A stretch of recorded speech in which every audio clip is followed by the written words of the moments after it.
We were all crammed in Jake's old SUV driving back from the music festival. It was late and we were tired, but Jake was determined to take a shortcut. "Route 13 will save us an hour," he said. The rest of us didn't argue much. I mean, it was Jake, and he always knew what he was doing. He was the kind of guy who never seemed to get lost, always confident, always in control. So we trusted him, even though the road was dark, and the idea of a shortcut through an abandoned highway felt a little off. The locals at the last gas station warned us, though. The old man with the missing teeth said, "You kids shouldn't be on Route 13 after dark." He looked at us like he knew something we didn't. His eyes narrowed, his voice low. Erica didn't like it. She was always the one who worried, but Jake just laughed it off. "It's just a road," he said, shrugging. He had that smile, the one that made you think everything would be fine. So we kept going, ignoring the old man's warning. It was okay at first. The road was quiet, not many cars. The sky was dark, no moon, just a few stars scattered across the blackness. The trees on either side of the road seemed to close in as we drove, their branches reaching out like long fingers. But then things got weird. The radio started messing up, playing static and strange whispers. At first it was just a crackle, but then we heard it. A voice, faint and echoing, like someone was trying to say something from far away. Erica kept saying we should turn back. She looked scared, her eyes wide, and she kept glancing at Jake, her hands fidgeting in her lap. Jake was different. He wasn't laughing anymore. His eyes looked strange, like he was staring at something far away, something we couldn't see. He didn't say anything, just kept driving, his hands tight on the wheel. Ben joked, trying to lighten the mood, but no one laughed. Even Ben stopped smiling after a while, his eyes darting around, his nervousness showing. We all noticed it. The air felt heavy, like it was hard to breathe, like something was pressing down on us. Lily, who never said much, suddenly whispered, "Something's wrong." She was pale, her hands shaking slightly. She said she could feel something angry. We all got quiet after that, the tension in the car growing thicker with every passing minute. Then Jake started talking, but it wasn't like him. His voice was different, deeper, almost like a growl. He said things that didn't make sense, about the road, about people who had died here. He spoke about accidents, about screams in the night, about souls that never found their way home. Erica started crying, her voice trembling as she begged him to stop the car. "We have to stop," she kept saying, but Jake wouldn't listen. His foot pressed harder on the gas and the car sped up, the trees blurring past us. Ben tried to grab the wheel to slow us down, but Jake shoved him back, his eyes wild, his face twisted in anger. It wasn't Jake anymore. Lily screamed, her voice high and panicked, saying there was someone else in the car, someone we couldn't see. She said it was a lost soul, angry and looking for revenge, that it wanted us off the road. Her voice cracked as she spoke, tears streaming down her face. The car swerved and we almost went off the road. Erica was screaming, her hands gripping the seat in front of her, her knuckles white. Ben was yelling at Jake to stop, trying to reach for the wheel again, but Jake was too strong. Lily was just whispering, over and over, "Please let us go. Please let us go." It felt like the road would never end, like we were stuck there forever, the darkness closing in around us. Finally, Ben managed to pull the emergency brake. The car skidded to a stop, the tires screeching, the smell of burnt rubber filling the air. Jake went limp, his head falling forward, and for a moment, everything was quiet. The air felt lighter, the heavy feeling gone, like whatever had been with us had finally left. Lily said, "It's over," but she didn't look sure. Her eyes were still wide, her face pale, and she kept glancing at Jake like she was expecting something else to happen. We got out of the car, all of us shaken, our legs unsteady. Jake was dazed, his eyes unfocused, like he didn't know what had happened. He couldn't remember anything. He kept asking us what was going on, why we were stopped, why Erica was crying. Erica refused to get back in the car, her hands still trembling, her face streaked with tears. So we walked, leaving the car on the side of the road until we found help. None of us talked about what happened, but we all knew. Something was on that road, something that didn't want us there. Something that had taken Jake, even if just for a little while. After that night, we never took Route 13 again. And Jake? He wasn't the same. He still gets this faraway look sometimes, like he's seeing something the rest of us can't. He'll be in the middle of a conversation and just stop, his eyes going distant, his face going pale. And when he does, we all remember. We remember the whispers, the heavy air, the feeling that we were not alone in that car. We remember the fear, the way the darkness seemed alive, and the way Jake's voice had sounded like it wasn't his at all. And we know that whatever was on Route 13, it's still out there, waiting for the next group of travelers to make the same mistake we did. Story 2. Sarah and Daniel were on the road, the tension in the car thick enough to cut with a knife. This road trip was supposed to be their last chance, a way to reconnect before they decided if their marriage was worth saving. They'd been driving for hours, barely speaking, the silence filled only by the low hum of the engine. When they saw the sign for a motel up ahead, Sarah suggested they stop for the night. Daniel just nodded, his jaw tight, his eyes focused on the road. The motel was desolate, sitting alone off a remote highway, its neon sign flickering in the darkness. The place looked like it hadn't seen a guest in years. The paint was peeling, the windows dusty, but they were too tired to keep driving. They pulled into the gravel lot, the tires crunching loudly in the silence. Sarah glanced at Daniel, her eyes searching his face for any sign of softness, but he just looked exhausted. The motel owner was an old man, frail and slow-moving. He watched them with an unsettling calm as they approached the front desk. His eyes lingered on them a little too long, his smile never quite reaching his eyes. He handed them the key to room 7, his hand shaking slightly as he pointed down the dim hallway. "Room's ready," he said, his voice raspy. "You two look like you need some rest." The room was small, the air stale. The bed creaked as Sarah sat down, her shoulders slumping. Daniel dropped their bags on the floor, his eyes scanning the room. "It's just one night," he muttered, more to himself than to Sarah. She nodded, her eyes on the worn carpet, trying to ignore the sinking feeling in her chest. That night, Sarah couldn't sleep.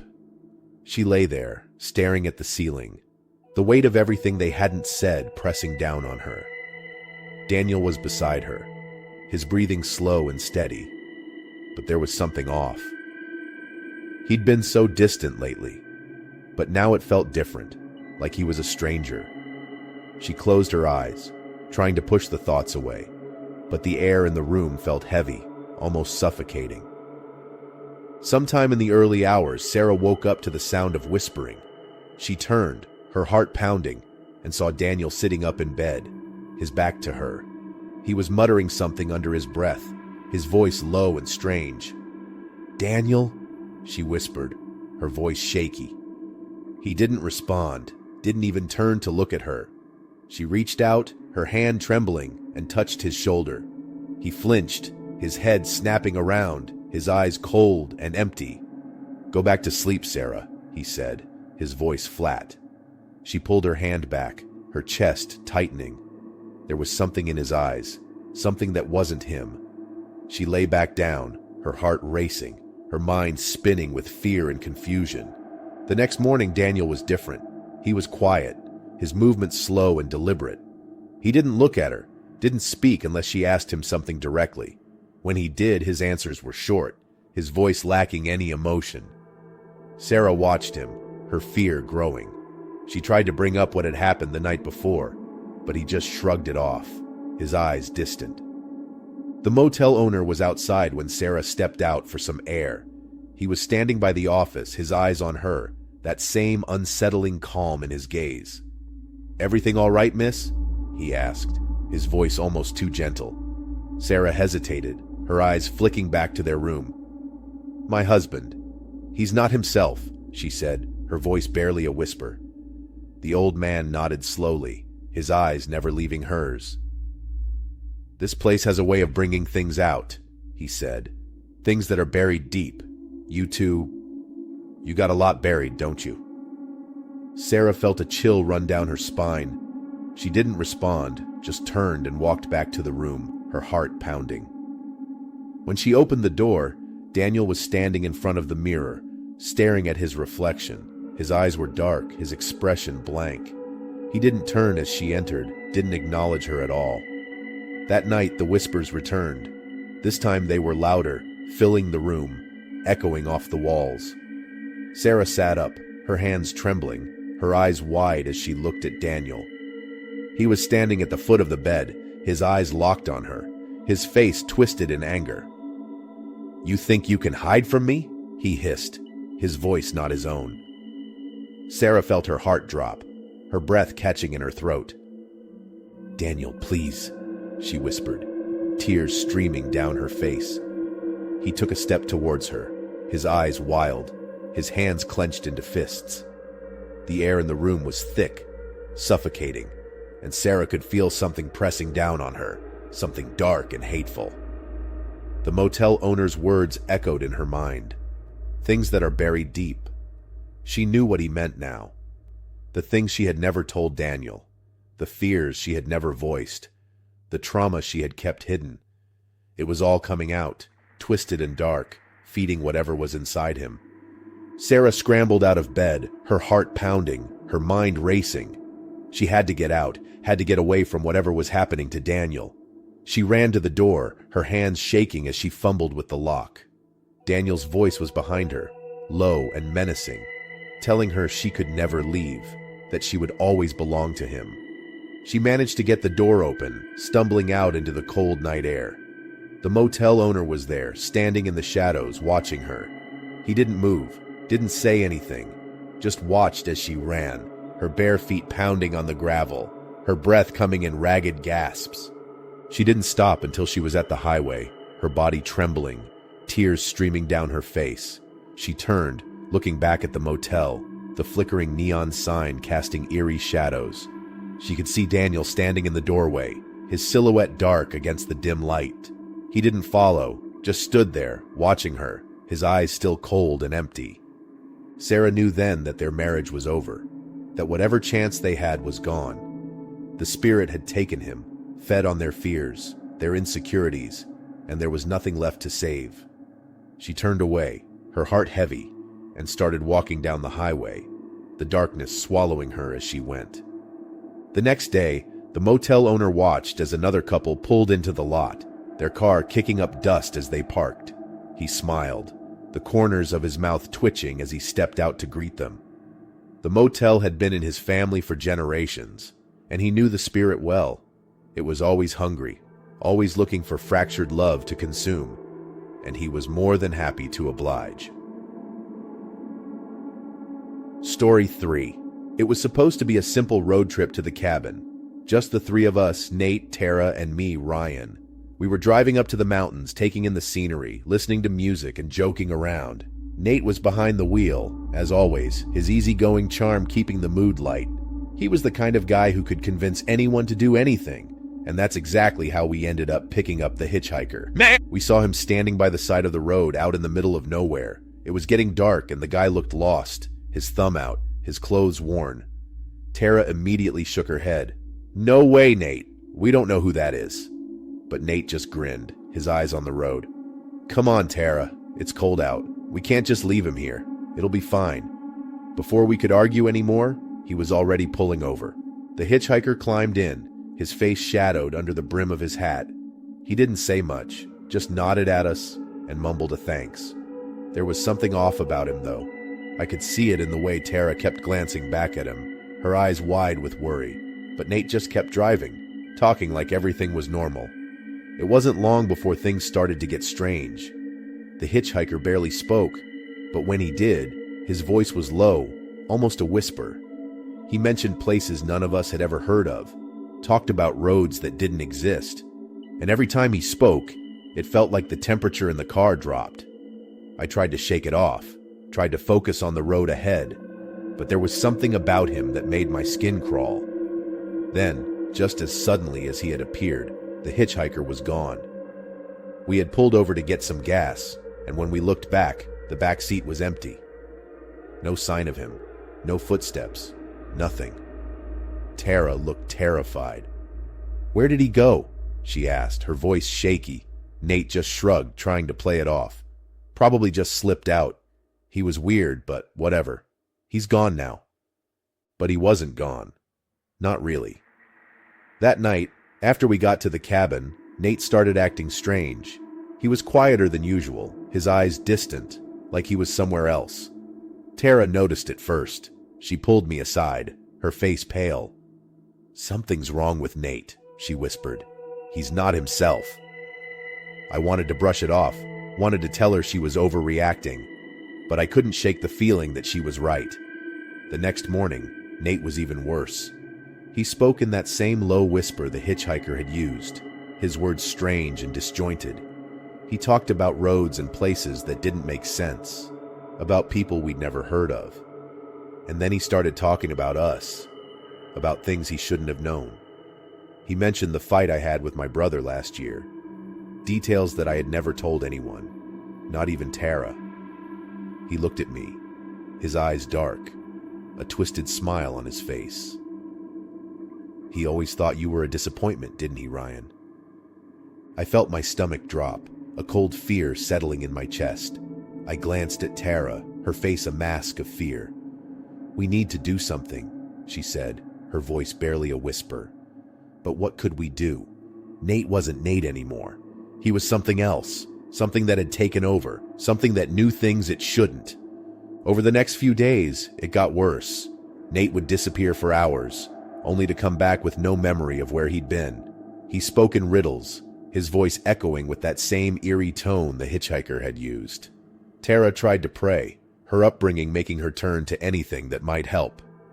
She lit candles, whispered words under her breath, but nothing seemed to work. Nate was slipping further away, and we were running out of time.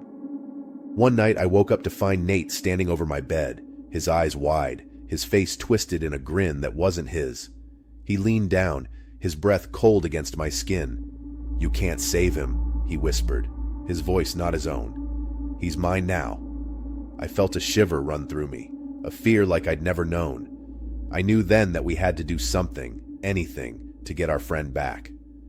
Tara and I spent the next day researching, trying to find anything that could help us. We found stories about possessions, about spirits that latched onto the living, about curses that could only be broken by confronting the source. We knew what we had to do. We had to go back. Back to the place where we picked up the hitchhiker. Back to where it all began. The drive back was tense, the air thick with fear. Nate was in the back seat, his eyes closed, his face pale. He didn't speak, didn't move, just sat there like a shell of who he used to be. Tara held my hand, her fingers trembling. "We can do this," she whispered, more to herself than to me. I nodded, but I wasn't sure. I didn't know if we could save him, if we could bring our friend back. When we got to the spot where we had picked up the hitchhiker, the air felt different, colder, heavier. Tara got out of the car, her eyes wide as she looked around. "This is it," she said, her voice shaking. "This is where it happened." I got out too, pulling Nate with me. He stumbled, his eyes still closed, his body limp. Tara started to speak, her voice loud and clear. She called out to whatever was there, demanded that it let Nate go. The wind picked up, a cold gust that made the trees sway, the leaves rustling like whispers. Nate's eyes snapped open, and for a moment I saw him, really saw him. His eyes were clear, his face his own. "Ryan," he whispered, his voice full of fear. "Help me." I grabbed him, holding him tight. "We're here, Nate. We're not leaving you." Tara kept speaking, her voice steady, her words strong. The wind howled, the cold biting at our skin, but we didn't stop. We held on, and slowly, the darkness began to lift. The air grew warmer, The wind died down, and Nate collapsed in my arms, his body shaking. We got him back in the car, Tara and I both exhausted but relieved. Nate was back, really back. He didn't remember much, just fragments, but he was himself again. We drove away from that place, the weight of what had happened heavy on all of us. None of us spoke, the silence thick with everything we couldn't say. We never talked about it after that. We never mentioned the hitchhiker, never spoke of what happened on that road. But we all knew. We knew how close we'd come to losing Nate, how close we'd come to something we couldn't understand. And we knew that whatever was out there, whatever had taken Nate, was still out there, waiting for the next car to come along, the next person to make the same mistake we did. Story 4. Sam and Laura were driving down a long, empty desert highway. It was supposed to be a road trip to rekindle their relationship, to get away from the stress of daily life and focus on each other. Sam, at 35, had become emotionally distant, buried in work, and Laura, 33, was tired of feeling alone. They thought the open road would bring them closer, but something else was waiting for them. It started when they were driving through the middle of nowhere, the desert stretching out endlessly on either side. The sun was setting, and Laura was dozing off, her head resting against the window. Sam was quiet, his eyes fixed on the road, the car's radio playing soft static as they lost the signal. The static grew louder, and then there was a voice, a faint whisper that made Laura open her eyes. At first she thought she was imagining it, but then she heard it again. A voice, almost like her own, coming from the static. "Turn left," it said. Laura blinked, looking at Sam, but he didn't seem to notice. His hands were tight on the wheel, his eyes locked ahead. She shook her head, trying to ignore it, but the voice kept repeating. "Sam, did you hear that?" Laura asked, her voice shaky. Sam didn't answer right away. He just nodded, his face blank. "Yeah," he finally said, his voice low. "They're telling us where to go." Laura felt a chill run down her spine. "Who's telling us?" she asked, her heart pounding. Sam just smiled, but it wasn't his usual smile. It was empty, almost forced. Laura tried to laugh it off, tried to shake the unease that settled in her chest, but the voice in the static kept coming. It whispered her name, repeated directions, told them to keep going. Sam seemed to listen to it, his eyes distant, his face pale. He kept saying they needed to follow the voices, that they were guiding them somewhere important. "Sam, we need to turn around," Laura said, her voice growing more urgent. "This doesn't feel right." But Sam didn't listen. He just kept driving, his eyes unblinking, his knuckles white on the steering wheel. Laura tried to grab his arm, tried to get him to stop, but he shoved her hand away, his eyes still locked on the road. "They know what they're doing," he muttered, his voice not quite his own. Laura's fear grew as the night wore on. The desert seemed endless, the road never-ending, and the static on the radio grew louder, the whispers more insistent. She watched Sam, her heart breaking, as she saw the man she loved slipping away, his face empty, his eyes hollow. She knew she had to do something, had to bring him back before it was too late. She reached for the radio, turning the knob, trying to find a different station, anything to drown out the whispers. The static crackled, and for a moment the voice stopped. Sam blinked, his eyes clearing for just a second. "Laura?" he whispered, his voice shaky. She grabbed his hand, her fingers tight around his. "I'm here, Sam. Come back to me." But the static returned, louder than before, the voice almost angry. Sam's eyes went blank again, his hand slipping from hers. "They're waiting for us," he said, his voice a monotone. Laura felt tears sting her eyes, her heart pounding in her chest. She knew she couldn't let the voices take him, couldn't let them lead them to whatever was waiting in the desert.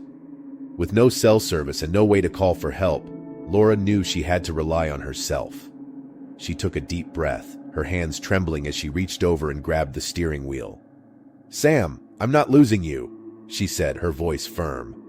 She yanked the wheel to the right, the car swerving off the road, the tires skidding in the sand. Sam snapped out of it, his eyes wide, his face pale. "What are you doing?" he shouted, his voice his own again. Laura didn't answer. She just kept her grip on the wheel, the car coming to a stop in the middle of the desert. The static on the radio faded, the whispers dying away. Laura turned to Sam, her eyes filled with tears. "You were gone," she whispered. "I had to bring you back." Sam looked at her, his eyes filled with confusion and fear. He reached out, his hand resting on her cheek. "I'm sorry," he whispered, his voice breaking. "I don't know what happened." Laura leaned into his touch, her heart aching. "It's okay," she said, her voice soft. "We're going to be okay." They sat there for a long time, the desert quiet around them, the night sky stretching above.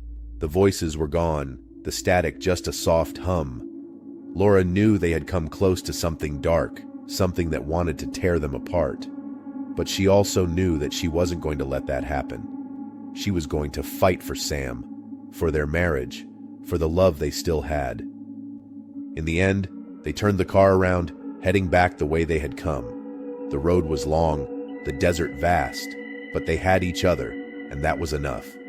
The voices in the static were gone, but the memory of them lingered, a reminder of how close they had come to losing everything. And as they drove away, Laura held Sam's hand, her fingers laced with his, refusing to let go. Story 5. Mark and Jenny were driving through the night, the road stretching out endlessly in front of them. It had been a long day, and they were both tired, but they had to keep moving. Mark, at 30, was the older brother, the responsible one. He had always looked out for Jenny, especially since their parents had passed away. Jenny, at 24, was the free spirit, the one who always found a way to make life a little more interesting. They were close, but the weight of their parents' death had made Mark more protective, more cautious. The rest area appeared out of nowhere, a small, lonely spot in the middle of the highway. Mark decided they should stop, stretch their legs, maybe grab a quick snack. Jenny agreed, hopping out of the car and heading towards the vending machines. The place was deserted, just a few flickering lights and an old payphone that looked like it hadn't worked in years. As Mark was filling up their water bottles, an old man approached them. He was hunched over, his clothes tattered, his eyes hollow. "You two shouldn't be here," he said, his voice low and raspy. Mark glanced at Jenny, who was giving him a nervous look. "What do you mean?" Mark asked, trying to keep his voice calm. The old man leaned closer, his breath cold against Mark's ear. "There's a demon here," he whispered. "A demon that possesses lost travelers." Mark laughed it off, trying to shake the unease that settled in his chest. "Thanks for the warning, old man," he said, guiding Jenny back towards the car. But Jenny looked shaken, her eyes wide, her hands trembling. "Mark, maybe we should just go," she whispered, her voice shaky. Mark nodded, putting his arm around her and leading her back to the car. They got back on the road. The rest stopped disappearing in the rearview mirror. Mark tried to lighten the mood, telling jokes, playing music, but Jenny was quiet, her eyes distant. She kept glancing out the window, her face pale. Mark noticed, his brow furrowing. "You okay, Jen?" he asked, his voice soft. Jenny nodded, but she didn't look at him. "Yeah," she said, her voice barely a whisper. "I'm fine." But she wasn't fine. As the night wore on, Jenny's behavior grew stranger. She started muttering under her breath, her eyes wide and unfocused. She spoke about things that didn't make sense, about places they had never been, people they had never met. Mark tried to get her to talk to him, tried to get her to snap out of it, but she just stared at him, her eyes dark, her face blank. "Mark," she said suddenly, her voice different, deeper. "You can't protect her forever." Mark felt a chill run down his spine. "What are you talking about, Jen?" he asked, his voice trembling. Jenny just smiled, but it wasn't her smile. It was cold, empty. "You know what I mean," she said, her eyes locking onto his. "You think you can keep her safe, but you can't. Not from me." Mark's heart pounded in his chest, fear settling deep in his bones. He pulled the car over, turning to face Jenny. "Stop it, Jen. This isn't you," he said, his voice desperate. Jenny just laughed, a hollow, echoing sound that made Mark's skin crawl. "She's gone, Mark," she whispered. "And you're next." Mark knew he had to do something, anything to save his sister. He thought about the old man's warning, about the demon that possessed lost travelers. He had never believed in anything like that, had always been the practical one, the logical one. But now, with Jenny's eyes dark and empty, her voice not her own, he knew he had no choice but to believe. He remembered seeing a small town a few miles back, a place with a church. He turned the car around, his hands shaking on the wheel. Jenny laughed again, her eyes never leaving his.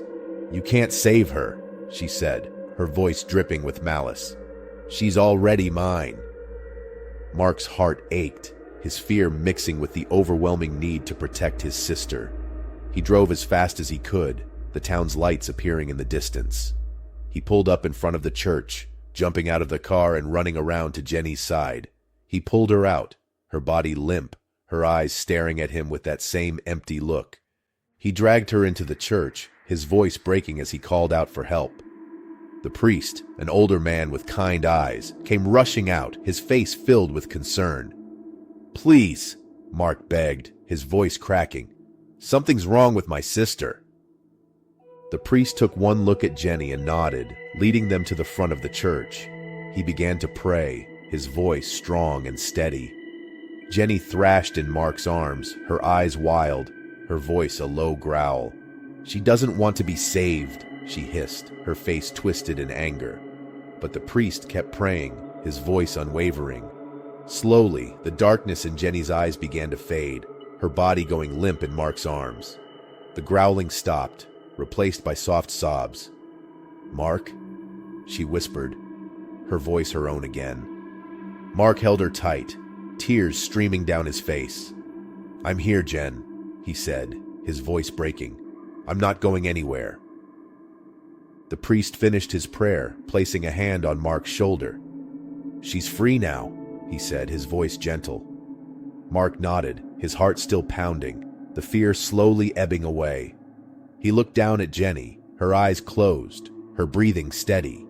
He knew they had come close to losing everything, but they had made it. They had fought, and they had won.